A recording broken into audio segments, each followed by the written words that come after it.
Қазақстан мен Америкадағы педиатрияның басты айырмашылықтары. Біріншіден, антибиотиктер.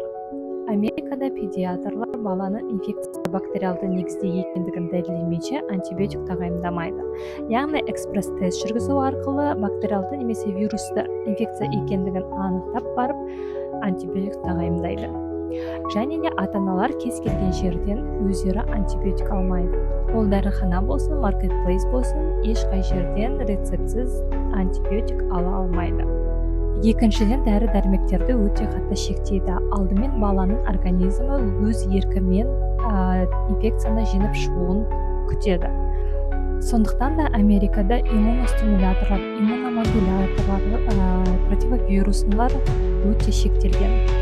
Үшінші негізгі айырмашылық дәлелді медицина. Бұл жақта дәрігерлер 100% дәлелді медицинамен ғана жұмыс істейді.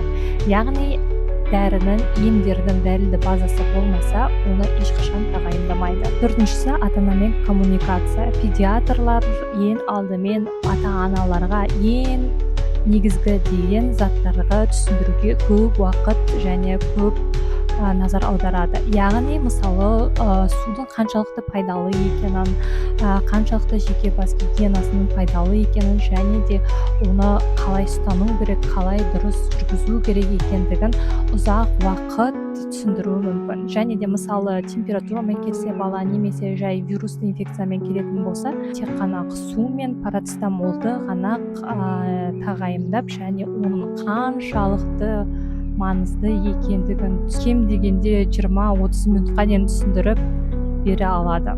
Әрине, бұл жерде американдық педиатрлардың бір пациентке деген уақыт көлемі өте үлкен екендігін ескере кету керек. Яғни бір пациентке 2,5 сағаттарын жұмсай алады.